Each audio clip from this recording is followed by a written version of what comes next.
So this stuff, like the stuff behind me right here at a bus stop, people living here, this doesn't make me laugh. It doesn't make me smile. It really makes me angry that this is what's happening to Americans that need help. And it's really a sad state of affairs of where we have fallen. And everybody better wake up, because this is another reflection of what's happening to this economy, the standard of living, and the average American who needs help, who isn't getting help in America, while we send billions to other countries. So California is absolutely falling, but you know as well as I do where you live, you're seeing more of the same thing happening, whether it's Illinois or Indiana or Oregon or Nevada, wherever it may be. You are seeing the same type of events occurring in your cities, your states, your towns, your counties. Nobody's immune from all this, and it's going to get much, much worse.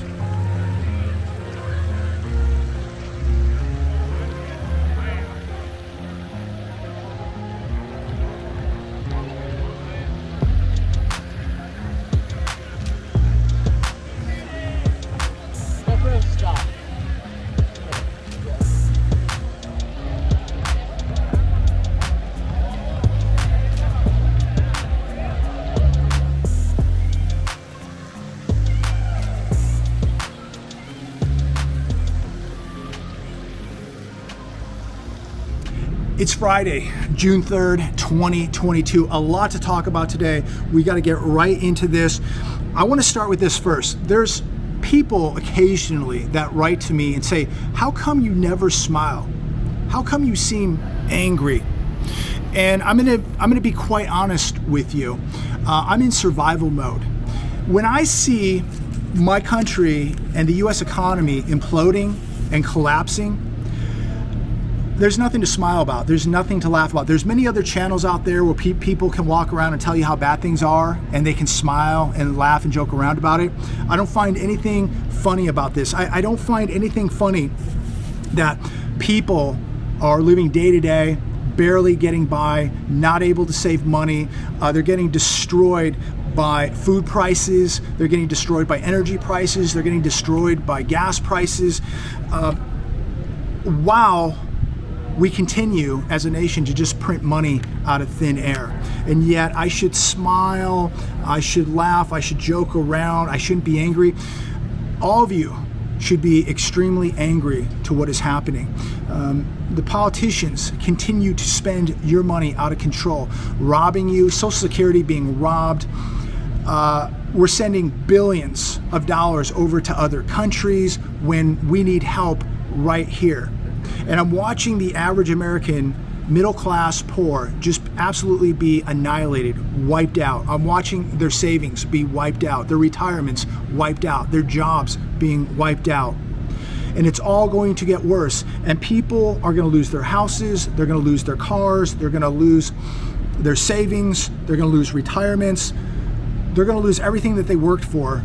So it's very difficult for me to sit here and make videos and laugh and smile and not be angry, because we're watching the implosion of this economy as we're heading into the greatest depression the world has ever seen. And you could almost cry when you look at this nation, how far we have fallen, how people don't care. They know every name of a football player or a basketball player, but they have no idea what's happening to their pensions, to their savings, to their purchasing power, to their freedom, their financial freedom, you name it. They have no idea what's happening in the real world, and they leave it up to other people to take care of it.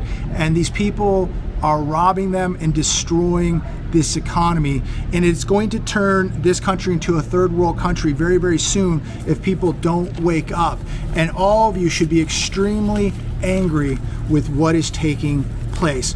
And people are going to feel severe pain here. And as you saw, the pool's busy, people drinking cocktails and having a nice day, and there's nothing wrong with that. But how many of these people can really afford to be doing this right now. We shut down an economy, gave people free money for a year. They got stimmies, they got unemployment benefits, they got child tax credits, they got all this free money. They went out and bought cars and vacations and big screen TVs. And we've created a society now where people think that they can work 2 or 3 days a week and they can buy a $500,000 house. They can make $20 or $25 flipping burgers.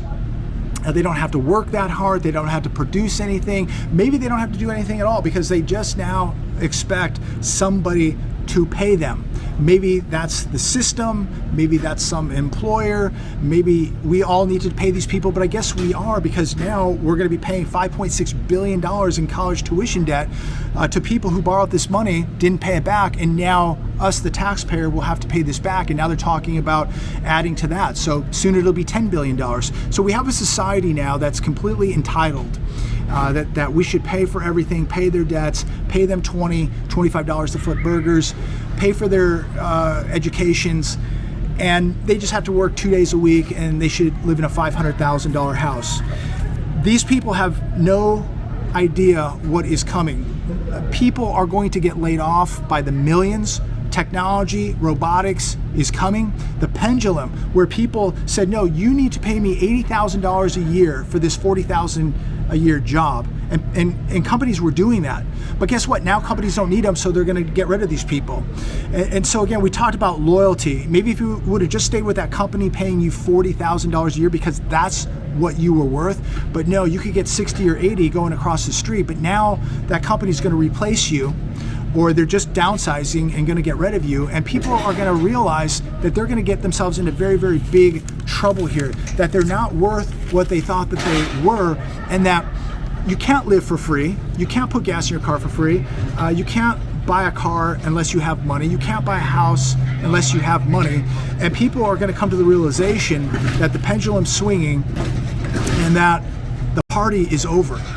We have a country that has been living way over its head, people living way beyond their means, and reality is now coming to America, and people who don't want to admit this or accept this are going to be forced to accept this.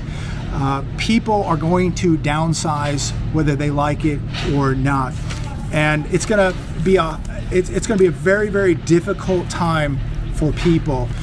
People are now going to have to learn to live without what they were living on before. They're going to have to adapt. They're going to have to live on less. Prices of everything going up.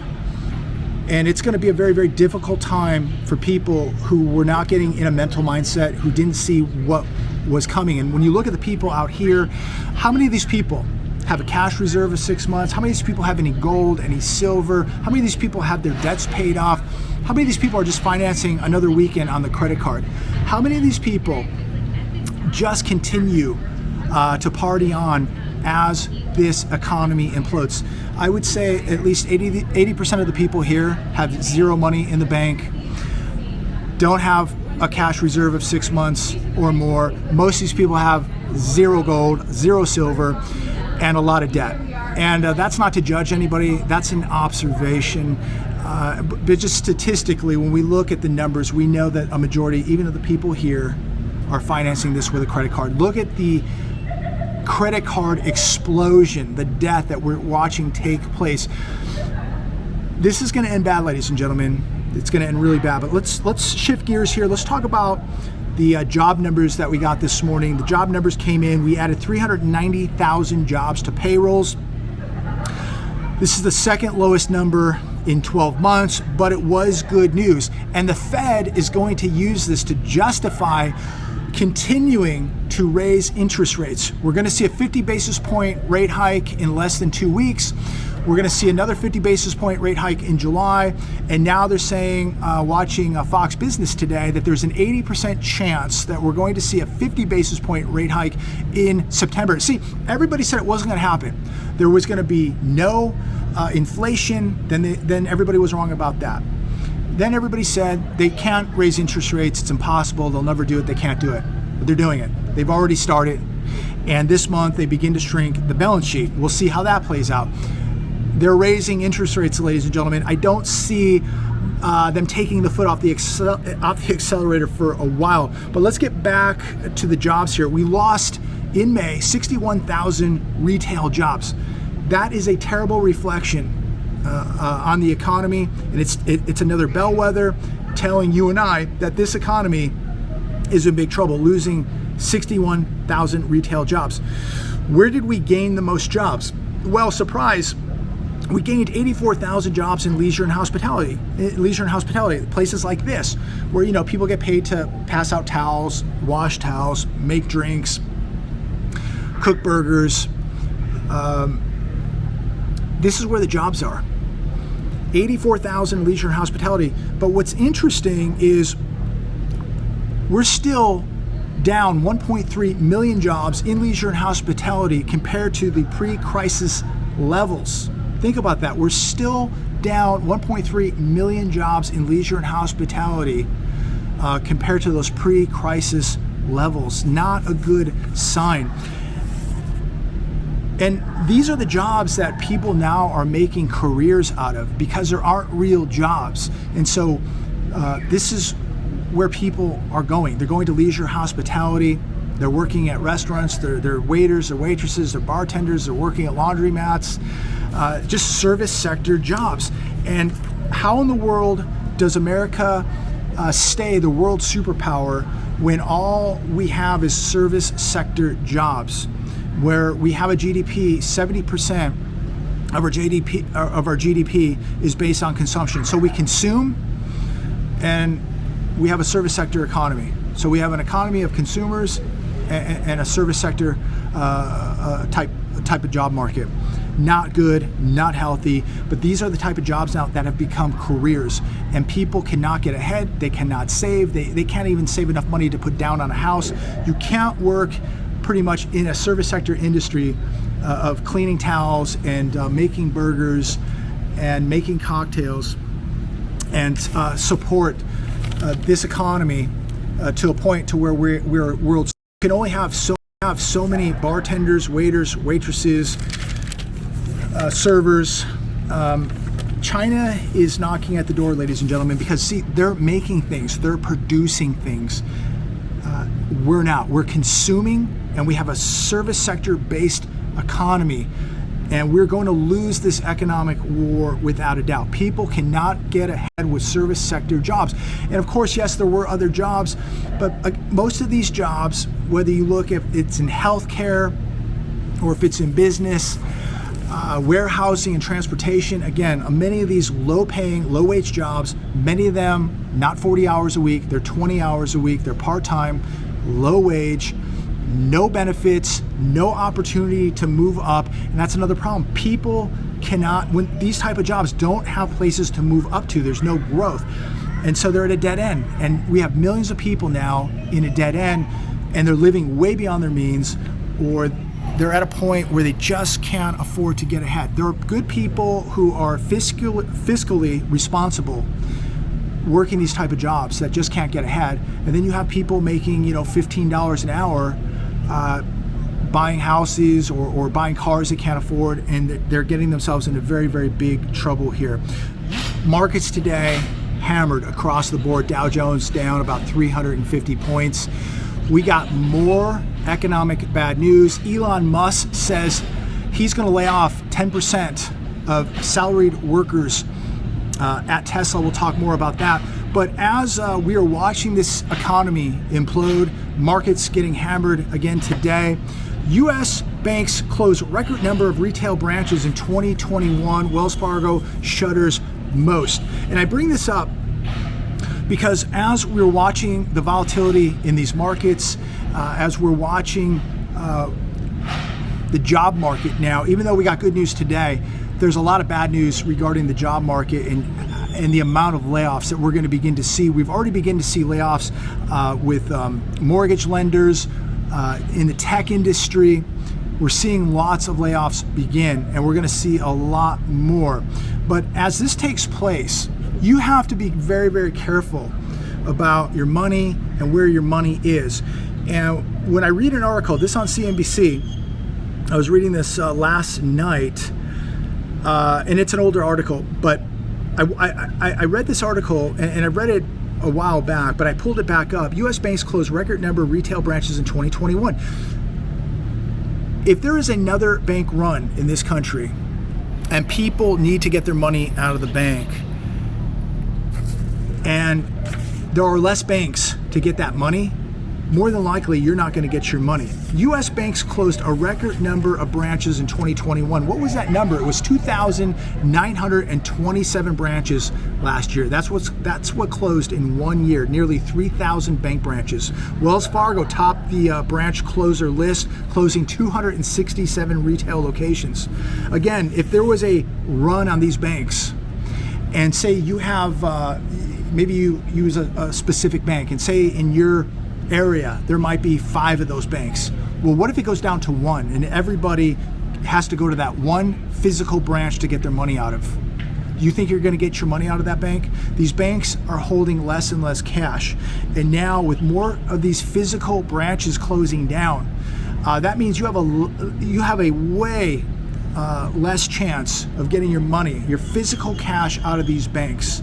So I don't like this. This to me is concerning. Why are they closing so many branches? And what does this mean if you have to physically go and get your cash out of that bank and there aren't as many physical banks to get that cash out of? That means there's less physical cash to get because there's less physical banks, less vaults. So be very cautious with where you're keeping your money. I would only keep enough to pay the bills, and if you have a large sum of money, keep it spread out. You have credit unions, you can spread it out across different banks. Don't keep all your eggs in one basket. Don't keep your physical gold or your physical silver in a safe deposit box in a bank. That's a big mistake. It's a big risk. Another article today coming from NPR. Demand at food banks is way up again. Less people have money to donate to food banks now. Less people have food to donate to these food banks now. And I don't know about you, this does not put a smile on my face. This really does anger me that we are a first world nation, supposedly the wealthiest nation, the most advanced nation, and we have people literally starving in America. We have kids in America not getting enough food while we give billions of dollars to other countries, food to other countries, and we have people here right now. We have food banks in dire straits and nobody is helping. That is sick. Nearly half of families with kids no longer afford enough food 5 months after child tax credit ended. This on CNBC. I was reading this last night. And they're saying that this is taking a toll on the physical health of people now because they're not getting quality food. And when people are running out of money and they're going to feed their kids, they're unfortunately going to feed them the cheapest foods, loaded with preservatives, loaded with chemicals, and it's stressing the parents out that they're actually getting physically ill from this. And kids are going to physically get ill from this too. Think about when you're eating bad quality food, when you're only eating garbage, all this, chemical loaded food, preservatives. What is this going to do to a child 10, 20 years from now? I mean, these are the building blocks. This is when it really is the most important time to give your kids the best opportunity that you can. And food is one of the best things you can do, giving them the best quality food, the best nutrients. And when people can't do that and they're giving their kids low quality food loaded with chemicals and preservatives, this is going to it's going to take a physical toll somewhere down the road on that child's life, and that's really unfortunate. It's sickening that this country is allowing this to take place. And again, parents getting physically ill because they're not getting enough food, and so they're having to cut out. They're going to cut out and make sure their kids eat first, right? And so they got to work all day. They're not getting the nutrients. They're not getting quality foods. And this whole thing is really turning out to be a massive disaster. So those people out there that think I should smile, joke around and laugh, or shouldn't be angry, no, you should be getting angry. And you shouldn't be laughing about this because this could be affecting you tomorrow. CNBC, crypto firm says thousands of digital currencies will collapse. Compare market to early.com. What a surprise. More than 19,000 cryptocurrencies in existence as I make this video, and dozens of blockchain platforms. Many industry players told CNBC that thousands of digital tokens are likely to collapse, while the number of blockchains in existence will also fall over the coming years. We're going to find out during this collapse, ladies and gentlemen, who and what is real. And these people who went and did cash out refis and pulled money out of their homes to buy this stuff, wow. And if you looked at cryptos today, they were absolutely smashed. Gold and silver, yeah, down about 1%, but cryptos across the board absolutely smashed. And I want to close with this last article. Here's the email Elon Musk sent all Tesla employees about 10% headcount reduction. I won't go over that, but he said he had a super bad feeling about the economy. In late May, he said we're heading into a recession. So what do you think about that? Did it have an influence on the markets today? But let's go back to that. He said he has a super bad feeling about the economy. So do I, and so do you. And we are no doubt not just heading into a recession, we're already in a recession. We're heading into a Great Depression. And with all that happening today, the 30-year fixed rate on a mortgage is sitting at 5.39%, almost 5.5%. Get ready, because when the housing market goes, we're going to begin to see real trouble in this economy. And this housing market now is holding on by a thread. It is going to go, and this may be interest rates may be the pin that pricks the bubble. And it may be real estate that sets everything off. I don't know. There's so many bubbles out there: derivatives, bonds, stocks, housing, you name it.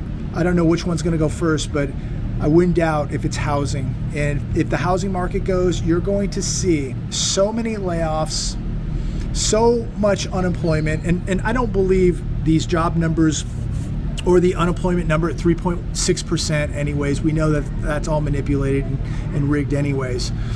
But as I leave you here today, it's a gorgeous day at the JW Marriott. Just hit the gym, had a quick bite to eat. We're gonna head out of here. Don't get complacent, ladies and gentlemen. Markets rocked again today. More volatility. Mortgage rates going up, interest rates going up, the cost to service debt going up, the price to put gas in the car going up, the price at the grocery store going up, the cost to heat and cool the house going up. Everything is going up except the average person's paycheck. We're going to see the job market, the labor market, get crushed. Big trouble coming, ladies and gentlemen. Take this weekend and make sure you put the odds in your favor. Get some food, get some water, get some gold, get some silver. Make sure you get in better physical shape, better financial shape, and better spiritual shape. Take this weekend, put the odds in your favor, ladies and gentlemen. The problems are not going to go away. They're only going to magnify. So don't get complacent.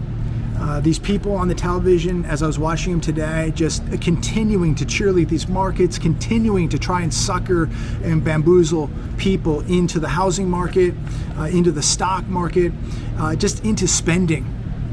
So don't be a sucker. Stay on path. Continue doing what you're doing. Stay safe. I look forward to speaking with all of you very, very soon. Share this video with everyone you know, you don't know. Blast it all over your social media, and make sure to give it a thumbs up and subscribe. God bless you all. Really quick, this weekend, all those people that you see partying at the JW Marriott, and again, this isn't to judge anybody or anything like that, but what you don't see behind the scenes is many of these people are sharing the rooms. It's going to be 4 or 5 or 6 people in a room. They're sharing food. They're sharing the expense to get down here, paying $7 or $8 a gallon for gas coming from LA or wherever they're coming from. And you'll see a lot of these people on social media this weekend playing the big shot role, trying to impress everybody, trying to be a big baller, a big player, but they don't show you that there's 6 people in the room and 6 people in the Sentra to get down here so that they could take those pictures to impress you and I like the big shots. Have a good weekend.